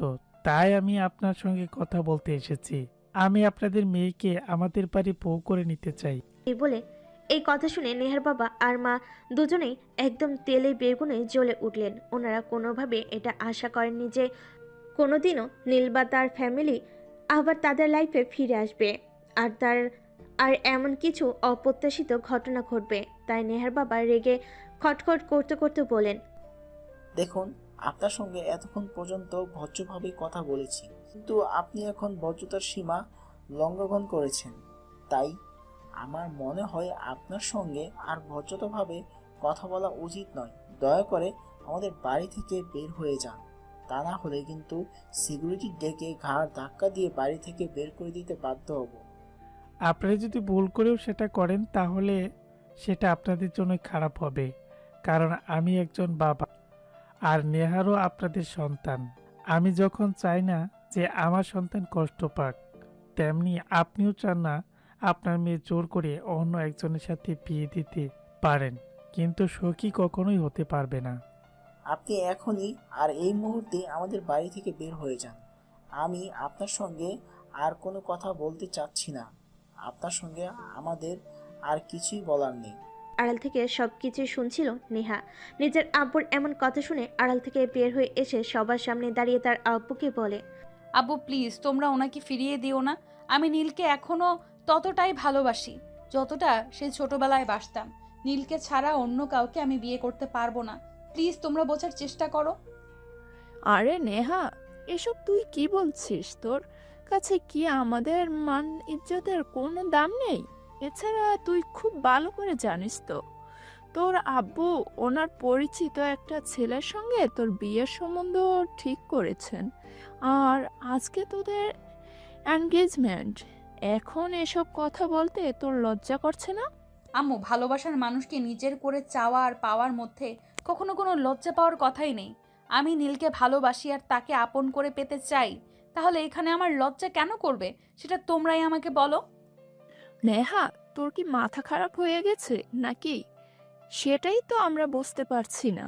তুই যদি এই ছেলেটাকে ভালোবাসিস আর তোর বাবার পছন্দ করা ছেলেটাকেই বিয়েই না করবি, তাহলে তুই এতদিন বলিসনি কেন? এখন সব কিছু ঠিক হয়ে গেছে, এখন আর কোনো কিছু করার সম্ভব নয়। নেহার আম্মু, প্লিজ থামো, আমাকে বলতে দাও। দেখেন, আমার মেয়ে যে এখনো আপনার ছেলেকে ভালোবাসে সেটা আমি জানতাম না। আর যদি জানতাম তাহলে আমি তাদের ভালোবাসার প্রতি বাধা হয়ে দাঁড়াতাম না। ঠিক আছে, কোনো সমস্যা নেই। আমার মেয়ে যেহেতু এখনো আপনার ছেলেকে ভালোবাসে, আর আপনার ছেলেও আমার মেয়েকে ভালোবাসে, তাহলে ওদের ভালোবাসার সম্পর্কে আমি স্বীকৃতি দিতে আমার কোনো সমস্যা নেই। তার মানে আপনি ওদের সম্পর্ক মেনে নিয়েছেন। যাই হোক, আমি অনেক খুশি হলাম, আলহামদুলিল্লাহ। আল্লাহ পাক আপনাকে দীর্ঘজীবী করুক, আর সেই সঙ্গে আমার হবু পুত্র বধূ আর আমার ছেলেকেও সুখী জীবন দান করুক। আব্বুর এমন সিদ্ধান্ত নেহা অনেক খুশি হয় আর খুশিতে লাফাতে লাফাতে নিজের রুমে চলে যায় আর মোবাইলটা বের করে সঙ্গে সঙ্গে নীলকে ফোন দেয়। নীল, একটা খুশির খবর আছে, যেটা শুনলে তুমি অনেক খুশি হবে। আব্বু আমাদের সম্পর্কটা মেনে নিয়েছে, আর ওই ছেলের সঙ্গে আমার এঙ্গেজমেন্ট হবে না। এখন তুমি আমাকে কবে বিয়ে করতে আসছো সেটাই বলো। শান্ত হও ডার্লিং, এত তাড়াহুড়া করার কি আছে? ভালোবাসা যদি সত্যি হয় তাহলে তো পাবেই। আমাকে একটু ধৈর্য ধরো। নেহা তখন নীলের এই কথার অর্থ বুঝতে পারেনি, তাই সে ফোনটা কেটে দেয় আর খুশি মনে নিজেকে প্রফুল্ল রাখতে শুরু করে। এরপর চলে গেল বেশ কয়েকদিন। সেদিন নেহার আপু নেহার কাছ থেকে নীলের ফোন নাম্বার নেয় আর নীলকে ফোন দিয়ে বলে, নীল, আমার শরীরটা তো ভালো যাচ্ছে না, তাই আমি ভেবেছিলাম আমি অসুস্থ থাকতে না থাকতেই আমার মেয়ের বিয়ে শাদির কাজটা সেরে নেই। তাই তোমাকে ফোন করা। তুমি কবে ফ্রি আছো সেটাই বলো, তাহলে আমরা ভালো কোনো দিন দেখে তোমাদের বিয়ের কাজটা সম্পূর্ণ করে ফেলি। আচ্ছা ঠিক আছে, আপনি কোনো চিন্তা করবেন না। আমি বাড়িতে কথা বলি, আব্বু আম্মুর সাথে কথা বলি, দেখি তাদের কবে সুবিধা হয়, তারপর আমি আপনাকে জানাচ্ছি। এরপর নীল তার আব্বুর সঙ্গে কথা বলে এবং বিয়ের ডেট ফিক্সড করে নেহার আব্বুকে জানিয়ে দেয়। এদিকে বিয়ের সমস্ত কার্যক্রম শুরু হয়ে গেছে, কেনাকাটা থেকে শুরু করে সব কিছু। ইতিমধ্যে আরও 1 সপ্তাহ অতিবাহিত হয়ে গেল। আজ নেহা আর নীলের বিয়ের সমস্ত আয়োজন করা হয়েছে। এদিকে নেহা বসে আছে আর বারবার নীলকে ফোন করে যাচ্ছিল, কিন্তু নীল ফোন তুলছে না। এদিকে বরযাত্রীর আসতে দেরি হচ্ছে দেখে নেহার আব্বু ও নীলকে ফোন করছিল, কিন্তু ফোনে পাচ্ছিল না। তাই তিনি নেহার সঙ্গে কথা বলতে আসেন। কে নেহা, কি হয়েছে? আমি তো কিছুই বুঝতে পারছি না। নীল ফোন তুলছে না কেন? আমি তো অনেকক্ষণ ধরেই ট্রাই করছি। এদিকে আত্মীয় স্বজন সবাই চলে এসেছে, আর কাজী সাহেবও চলে এসেছে। এখনও নীলদের বাড়ি থেকে কেউ আসলো না, আর নীলও আসলো না। ওদের কোনো সমস্যা হয়েছে কিনা আমি তো সেটাই বুঝতে পারছি না। আব্বু, আমি তো নিজেও সেটা ভাবছি, নীল কেন ফোন তুলছে না, আর এখনো কেনই বা এসে পৌঁছালো না। যদি কোনো অ্যাক্সিডেন্ট হতো তাহলে তো আমরা সেই খবরটা অন্তত পেতাম, কিন্তু এখনো তো কোনো কিছুই জানতে পারলাম না। আমার খুব টেনশন হচ্ছে আব্বু। মা প্লিজ, তুই কোনো টেনশন করিস না, আমরা দেখছি কি করা যায়। এদিকে সারা বাড়ির মেহমানদের মধ্যে কানাঘুষা শুরু হয়ে গেছে। সবাই এটা ওটা বলছে, কিন্তু নেহার আব্বু সেগুলো কখন শুনবে? এদিকে মেয়ের জামাই আসছে না, এটা সেটা চিন্তা করেই তিনি কুলকিনারা পাচ্ছেন না। এখন আর অন্যদের কথায় কখন গুরুত্ব দেবেন? এভাবে দেখতে দেখতে সারাটা দিন কেটে গেল। নীল একটিবারও ফোন তুলল না আর ফোন করলো না। বাড়ির সমস্ত মেহমান আর আত্মীয় স্বজন সবাই চলে গেল। নেহার বাবাকে সবাই অনেক কথা শোনাচ্ছিল। এদিকে নেহাও লজ্জে আর অপমানে ঘরের দরজা বন্ধ করে শুয়েছিল, কাউকে কিছু বলতে পারছিল না। আর সে বলবেই বা কি? একটা মানুষকে এতটা ভালোবেসেছে, আজ সেই মানুষটার সঙ্গে বিয়ে হওয়ার কথা ছিল, কিন্তু সেই মানুষটা কোনো খোঁজই নেই। কি হলোটা কি সে সেটাই বুঝতে পারছে না। রেগে বিকেল পেরিয়ে সন্ধ্যা, সন্ধ্যা পেরিয়ে রাত হয়ে আসলো। রাতে তখন আনুমানিক 10টা বাজে। তখনই হঠাৎ নীলের থেকে নেহার ফোনে কল আসে। নেহা ফোনটা পেয়ে সঙ্গে সঙ্গে রিসিভ করে আর কান্না করতে করতে বলে, নীল, তুমি কোথায়? সারাদিন কোথায় ছিলে? আমি কত টেনশনে ছিলাম জানো। একদিকে সবাই অপেক্ষা করছে, আমি বউ সেজে বসে আছি তোমার জন্য, আর তুমি আসলে না। কি হয়েছে তোমার? কোথায় আছো তুমি? তোমার কোনো বিপদ আপদ হয়নি তো? নেহার এই কথা শুনে নীল হাসতে হাসতে নেহাকে বলে, হা হা হা, বিপদ আপদ তাও আবার আমার হাসালে তুমি? আমার কোনো বিপদ আপদ হতে যাবে কেন? আমি তোমার বাবাকে বোঝালাম অপমান বিষয়টা কতটা কষ্টের। সেদিন যখন তোমার বাবা আমার বাবাকে অপমান করে এলাকা ছাড়া করেছিল, আমার বাবার কতটা কষ্ট লেগেছিল সেটা আমি তোমার বাবাকে আজ বুঝিয়ে দিলাম। তোমার বাবা আজ বুঝতে পারবেন। আজ তো তোমার বাবাকে হাজারটা মানুষের কথা শুনতে হয়েছে। কেমন লেগেছে তোমার বাবার একটু জিজ্ঞাসা করো গিয়ে। নীল, এসব তুমি কি বলছো? তোমার কি মাথা খারাপ হয়ে গেছে নাকি, যে তুমি পাগলের মতো প্রলাপ করছো? তুমি আমাকে ভালোবাসো আর আমি তোমাকে ভালোবাসি। আমরা দুজন দুজনকে বিয়ে করতে চাই, আর আজ আমাদের বিয়ে হওয়ার কথা ছিল। সেখানে তুমি আসলে না, কিন্তু কেন আসলে না সেটা অন্তত আমাকে বলো। সেদিন তোমার বাবা আমাকে আমার বাবাকে, আমার পুরো ফ্যামিলিকে অপমান করে যতটা আনন্দ পেয়েছিলেন, ঠিক ততটা আনন্দ আমিও পেলাম। তোমার বাবা সেদিন আমাদেরকে গ্রাম ছাড়া করে আমাদের যতটা কষ্ট দিয়েছিলেন, সেটা আমি তোমার বাবাকে আজ ফিরিয়ে দিলাম। এখন তো হয়েছে সমান সমান। তোমার কি মাথা খারাপ হয়ে গেছে? কি বলছো তুমি জানো? প্লিজ, কি হয়েছে তোমার? তুমি আমাকে খুলে বলো। আমি এসব কথা আর শুনতে পারছি না। আমার তোমাকে আর কিছুই বলার নেই, যা বলার বলে দিয়েছি। এখন বাকিটা তুমি বুঝে নাও। না বুঝলে বুঝতে পারো, না বুঝতে নাই। আজকের পর আর কখনোই তুমি আমার সঙ্গে যোগাযোগ করার চেষ্টা করবে না। এই কথা বলে সঙ্গে সঙ্গে নীল ফোনটা কেটে দেয়। আর এদিকে নেহা পাগলের মতো পাগলামো শুরু করে দেয়। তখনই তার চিৎকার চেঁচামেচি শুনে তার আব্বু সেই রুমে আসে আর তাকে জিজ্ঞাসা করে, কিরে না, কি হয়েছে তোর?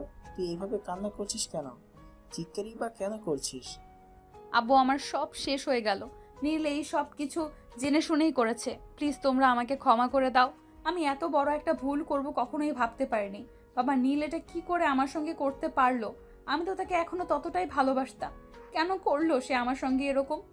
কি বলছিস তুই? আমি তো নিজেরে কোনোভাবে বিশ্বাস করতে পারছি না। তারা নিজেরাই এগিয়ে সম্বন্ধ করলো আর তারাই এমনটা করতে পারলো? এটা তো আমি ভাবতেই পারছি না। যাই হোক মা, তুই কোনো টেনশন করিস না।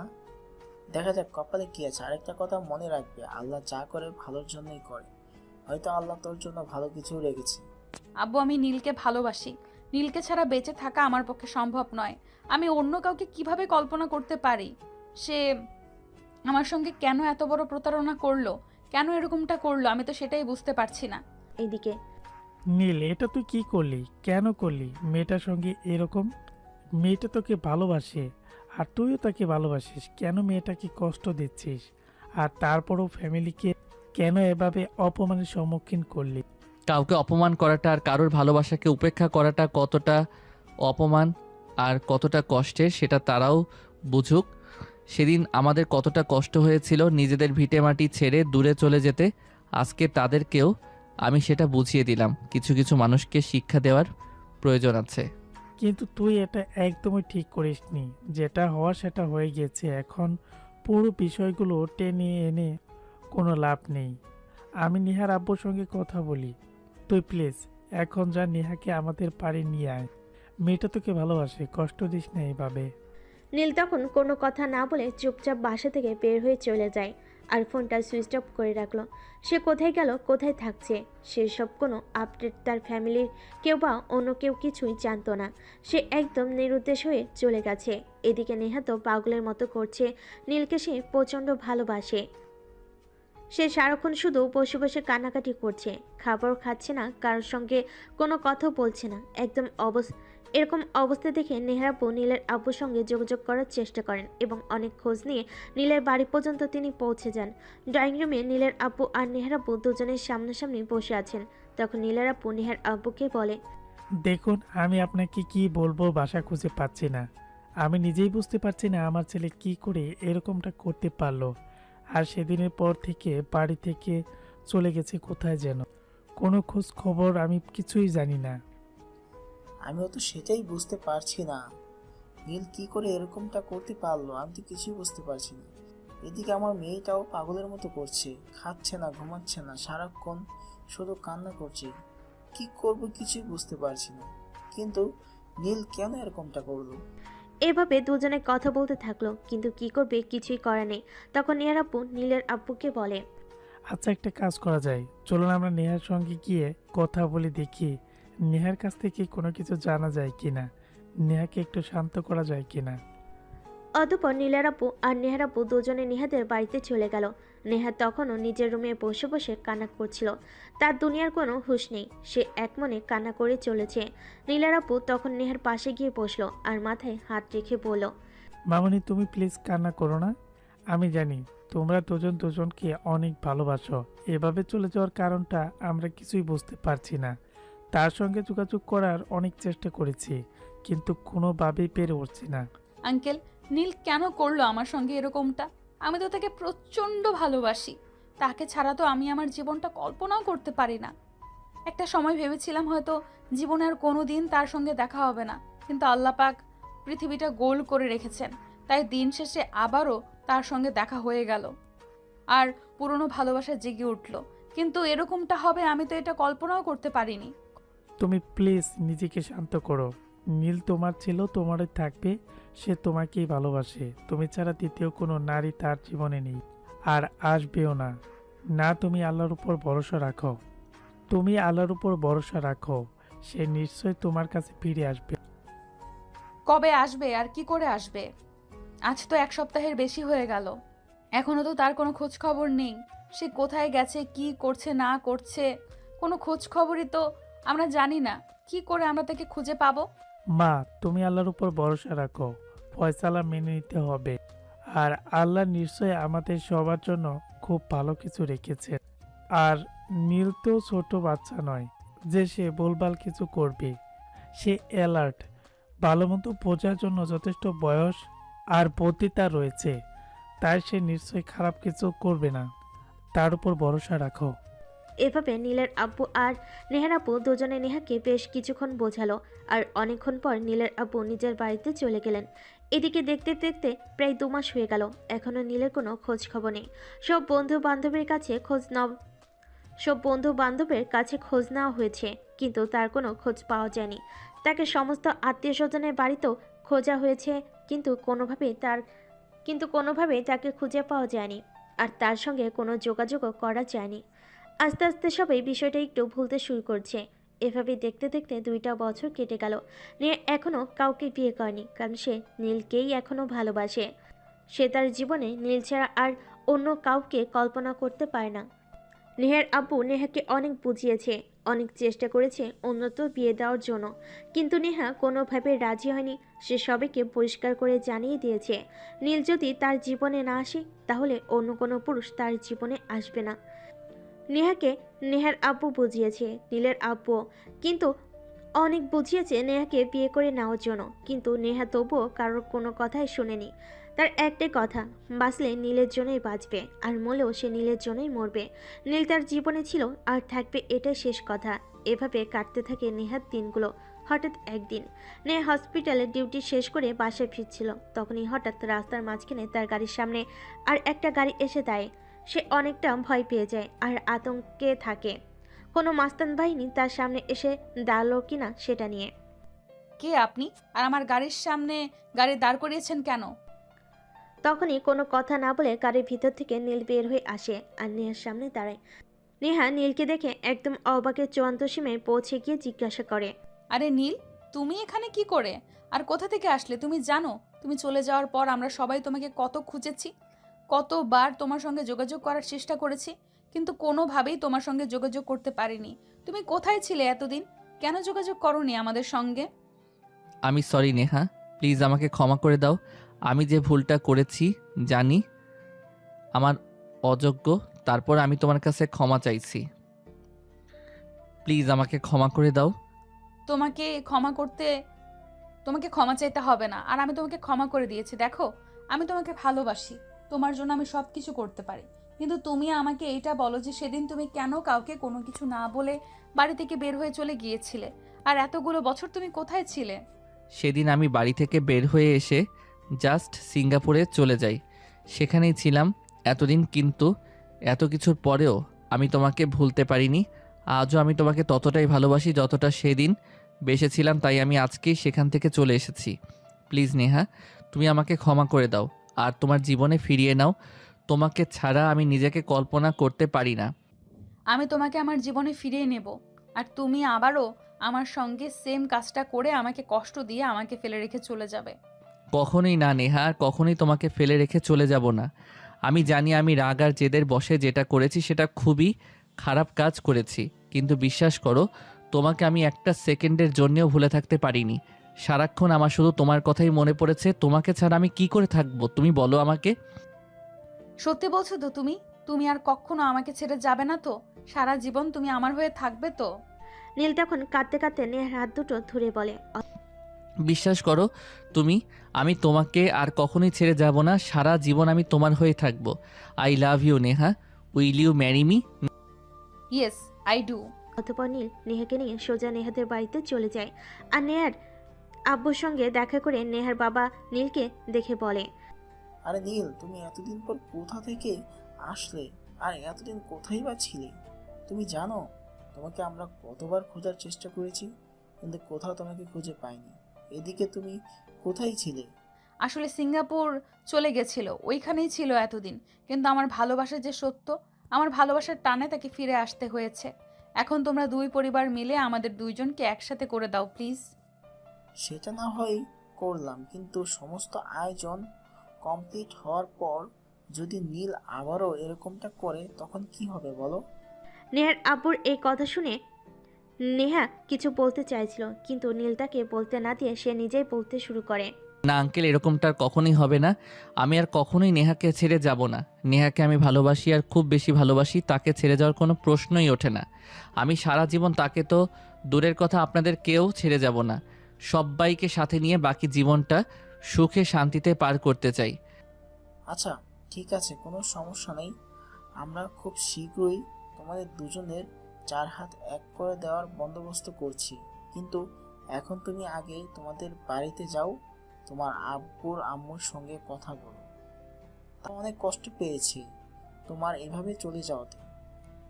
অতঃপর নীল নেহা আর নেহার আব্বুর কাছ থেকে বিদায় নিয়ে তাদের বাড়িতে চলে গেল।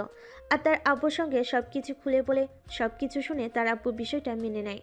আর নেহার সঙ্গে 2 দিনের মধ্যে পারিবারিকভাবে শুধু একটা অনুষ্ঠান করে তাদের বিয়ের কাজ সুসম্পূর্ণ করে। এইদিকে বাসঘরে বসে আছে নেহা, নীলের জন্য অপেক্ষা করছে। নীল ঘরে প্রবেশ করতে যাবে, তখনই তার একমাত্র আদরের ছোট বোন তার পথ আগলে দাঁড়ায়। আরে ভাইয়া, কোনো কিছু না বলে সোজা ভেতরে চলে যাচ্ছিস? নিজের ভালোবাসার মানুষকে এতদিন পর কাছে পেয়েছিস বলে, কিন্তু সেটা তো আমি হতে দেব না। এত কষ্ট করে তোর জন্য বাসর ঘরটা নিজের হাতে সাজিয়েছি, এখন আমার পেমেন্টটা দে, তারপর বাসর ঘরে যা।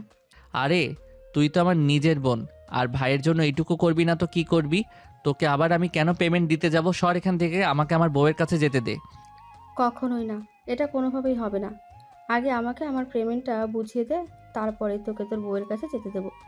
তা না হলে কিন্তু তোদের দুজনের মাঝখানে গিয়ে আমি শুয়ে থাকবো, বুঝিস কিন্তু। এসব কি শুরু করেছিস?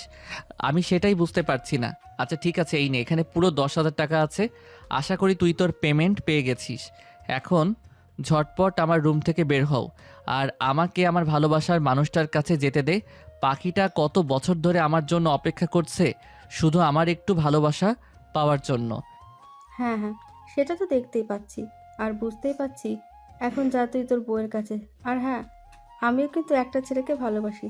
আব্বুকে বলে ওর সঙ্গে আমার বিয়ের ব্যবস্থা করে দিবি, তা না হলে কিন্তু তোর খবর আছে। এই বলে নীলের ছোট বোন সেখান থেকে হাসতে হাসতে চলে গেল। আর এইদিকে নীল দরজাটা বন্ধ করে নেহার কাছে এসে বসে। তখন নেহা কান্না করছিল। এটা দেখে নীল তো একদম শকড। নেহা কেন কান্না করছে সে কিছুই বুঝতে পারছে না, তাই সে নেহাকে জিজ্ঞাসা করে। আরে নেহা, এখন আবার তোমার কি হলো? তুমি এখন আবার কান্না করছো কেন? এখন তো তুমি আমার আর আমি তোমার, আমাদের মধ্যে আর কোনো ফারাক নেই। এখন তো সারা জীবন আমরা দুজনে একসঙ্গে থাকবো। তারপরেও তোমার মনে কিসের কষ্ট? সব কান্না কষ্টের হয় না, কিছু কান্নার পেছনে কিছু সুখ লুকায়িত থাকে। আমি তোমাকে পেয়ে গেছি, আমার আর দুনিয়াতে কোনো কিছুই চাই না। সারা জীবন নিজেকে তোমার ভালোবাসার বন্ধনে আবদ্ধ করে রাখতে চাই। কখনো আমায় ছেড়ে যেও না।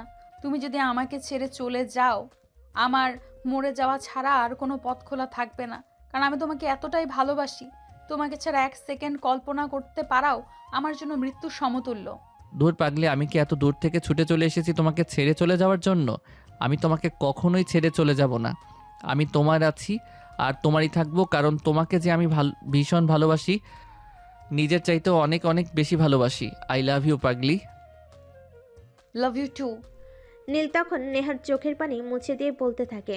আজকের পর আর কখনো যেন তোমার চোখে পানি না দেখি। সব সময় হাসি খুশি থাকবে, আমার জন্য হাসি খুশি থাকবে, কারণ তোমাকে হাসি খুশি দেখতেই ভালো লাগে, কান্না ভেজা চোখে নয়। আর এখন এসব কান্নাকাটি বন্ধ করো। এত বছর অপেক্ষা করে তোমাকে পেয়েছি, এখন কি কান্নাকাটি করবার জন্য নাকি? আর আজ আমাদের বাসরাত, চলো ফ্রেশ হয়ে আসো, দুজনে একসঙ্গে 2 রাকাত নফল নামাজ পড়বো, আর আমাদের ভবিষ্যৎ যেন ভালো হয় সেটার জন্য আল্লাহর কাছে দোয়া করব। আচ্ছা ঠিক আছে। এই কথা বলে নেহা তখন বিছানা ছেড়ে নেমে ওয়াশরুমে চলে যায়। তারপর ফ্রেশ হয়ে অজু করে এসে দুজনে একসঙ্গে 2 রাকাত নফল নামাজ আদায় করে আর আল্লাহর কাছে তাদের সুখী দাম্পত্য জীবনের জন্য দোয়া করে। নামাজ শেষ হতে না হতেই নীল নেহাকে টান দিয়ে পাজা কোলে তুলে নিল। এমন অবস্থায় নেহা নীলকে বলতে থাকে, আরে এটা তুমি কি করছো? তুমি আমাকে কোলে তুলেছো কেন? আমি তো পড়ে যাব, আর পড়ে গিয়ে কোমরে ব্যথা পাবো। নামাও আমাকে। আমাকে দেখে কি তোমার পাটকাঠি মনে হয় নাকি যে তুমি আমার হাতের ফাঁক দিয়ে নিচে পড়ে যাবে? ভালোবাসি আর ভালোবাসার শক্তি অনেক বেশি। তুমি যদি এইটুকু না হয় আরো 50 কেজি ওজন বেশিও হতে, তাহলেও আমার কোল থেকে পড়ে যেতে না, বুঝতে পেরেছো? এখন চলো বিছানায়। এই বলে নীল নেহাকে নিয়ে বিছানায় চলে যায়। আর আস্তে আস্তে নেহার শরীরে কাপড় চোপড় সব খুলতে থাকে আর নেহাকে আদর দিতে শুরু করে। এসব দেখে নেহা নীলকে বলে, আরে ওই মিয়া, সেফটি ফার্স্ট। কিসের সেফটি? কোনো সেফটি লাগবে না। 1 বছরের মধ্যে আব্বু ডাক শোনা লাগবো, আর কোনো কথা শুনতে চাই না, বুঝলা জান? তোমার কি মাথা খারাপ হয়ে গেছে? এইসব কি বলছো? এত তাড়াতাড়ি বাচ্চা নিলে লোকে কি বলবে? আমি কারোর কথায় চলি না, কারোর কথা শুনিও না, বুঝতে পেরেছো? আর যার যা ইচ্ছা বলুক, তাতে আমার কিচ্ছুই যায় আসে না। এখন আর কোনো কথা না বলে আমি যেটা করছিলাম সেটাই আমাকে করতে দাও। এই বলে নীল আবারও নেহাকে আদর করতে লাগলো। আর দুজনে ভালোবাসার অতল সাগরে ডুবে গেল। এরপর চলে গেল দীর্ঘ 6 বছর। নেহা আর নীল দুজনে সুখে শান্তিতে সংসার করছে। আর তাদের সংসারে ছোট্ট একটা কন্যা সন্তান এসেছে, যার বর্তমান বয়স 5 বছর। নাম তার নিশু। তাকে এই বছর স্কুলে ভর্তি করা হয়েছে। প্রতিদিন সকালবেলা বাবা মা অফিসে যাওয়ার আগে তাকে স্কুলে পৌঁছে দিয়ে যায়। আর স্কুল থেকে ফেরার সময় তার দাদা ভাই তাকে নিয়ে আসে। আজ সকালবেলা যখন রান্না করে কাজ করছিল, তখনই তার মেয়ে নিশু ঘুম থেকে উঠে আর বিছানা থেকে ডাকতে থাকে, আম্মু, ওই আম্মু, কোথায় তুমি? তুমি তো সারাক্ষণই তোমার কাজ নিয়ে ব্যস্ত থাকো, আমাকে তো একটু সময় দাও না। সেই সকালবেলা বাসা থেকে বের হয়ে যাও, আর আসতে রাত 8টা-10টা বাজে। আজকে আমার স্কুল বন্ধ, প্লিজ তোমরা আজ আমার সঙ্গে থেকে যাও, আমাকে নিয়ে একটু বাইরে থেকে ঘুরে আসো। মেয়ের এমন কথা শুনে রান্নাঘর থেকে নেহা তার মেয়েকে উত্তর দেয়, কিন্তু মামুনি, আজ তো আমাকে অফিসে যেতেই হবে, কারণ একটা ইমার্জেন্সি অপারেশন আছে, ওটা করতেই হবে। আমি না গেলে সেটা হবে না। তুমি চিন্তা করো না, আগামী সপ্তাহে আমি আর তোমার বাবা দুজনে 1 সপ্তাহের ছুটি নেব, আর তোমাকে নিয়ে দার্জিলিং ঘুরতে যাব। ধুর, তোমরা একটুও ভালো না। আমার বন্ধুর বাবা মা অনেক ভালো, তাদেরকে তাদের বাবা মা কত সময় দেয়, কয়দিন পর পরই ঘুরতে নিয়ে যায়। কিন্তু তোমরা আমাকে একটুও ভালোবাসো না, আর কোথাও ঘুরতেও নিয়ে যাও না। তোমরা ভালো না, পচা। মেয়ের এই কথোপকথন বিছানায় শোয়া থেকে শুনছিল নীল। প্রায় সে বিছানার থেকে উঠে বসে। মেয়ের মাথায় হাত বোলাতে বলতে মেয়েকে বলে, মামুনি, আম্মুকে এভাবে বলতে হয় না। তোমার আম্মু সারাদিন অনেক পরিশ্রম করেন, তখন সকালবেলা তোমার আম্মু আমাদের সবার জন্য নাস্তা বানায়, তারপর তোমাকে স্কুলে পৌঁছে দিয়ে হসপিটালে যান। সেখান থেকে ফিরে এসে আবার সবার জন্য নিজের হাতে রাতের খাবার তৈরি করেন। সারাদিন তাকে অনেক পরিশ্রম করতে হয়, তাই প্লিজ আম্মুকে এভাবে বলো না কখনো। ঠিক আছে, আর কখনোই বলবো না। কিন্তু আমার বন্ধুদের বাবা মা, এদের তো এত ব্যস্ততা নেই, তারা তো আমার বন্ধুদেরকে অনেক সময় দেয়। কিন্তু তোমরা তো আমাকে একটু সময় দাও না। তোমার আম্মু তো তোমাকে বলল আগামী সপ্তাহে আমরা ঘুরতে যাচ্ছি, তাহলে আর এত চিন্তা কিসের? তাছাড়া তোমার আব্বু আম্মু দুজনেই ডাক্তার, আমাদের দুজনকে খুব ব্যস্ত থাকতে হয়, বুঝলে? তখন নিশু মাথা নাড়িয়ে হ্যাঁ সূচক সম্মতি জানালো। আর এইদিকে নেহা সবার জন্য নাস্তা রেডি করে টেবিলে নিয়ে এসে সবাইকে খেতে ডাক দিল। এরপর সবাই মিলে একসঙ্গে টেবিলে বসে নাস্তা খেতে শুরু করলো। তখনই হঠাৎ নেহার মেয়ে চেয়ার থেকে উঠে তার কাছে চলে আসে। এটা দেখে তার মেয়েকে সে বলে, কি ব্যাপার মামুনি, কি হয়েছে? তুমি নাস্তা ছেড়ে উঠে এলে কেন? কোনো সমস্যা নাকি? আই এম সরি আম্মু, আমাকে ক্ষমা করে দাও। তোমাকে ওভাবে বলা আমার উচিত হয়নি। ধুর পাগলি মেয়ে, এর জন্য তোমাকে আবার সরি বলতে হবে নাকি? এরকম তো তোমার মতো আমরাও ছিলাম। আমাদের আব্বু আম্মু আমাদের ঘুরতে না নিয়ে গেলে আমরাও এমনটাই করতাম। কিন্তু আমাদের আব্বু আম্মুদের এত ব্যস্ততা ছিল না যতটা আমাদের প্রফেশনে। যাই হোক, চিন্তা করো না, আগামী সপ্তাহে আমরা সবাই মিলে ঘুরতে যাচ্ছি। ওকে আম্মু, thank you so much. You are the best আম্মু। এই বলে তার মেয়ে তাকে জড়িয়ে ধরে। আর সেও তার মেয়েকে আলিঙ্গন করে পাপ্পা খায়। এভাবেই চলতে থাকে তাদের দুষ্টু মিষ্টি ভালোবাসার সংসার। গল্পটা এই পর্যন্তই ছিল। কেমন হয়েছে কমেন্টে জানাতে ভুলবেন না কিন্তু।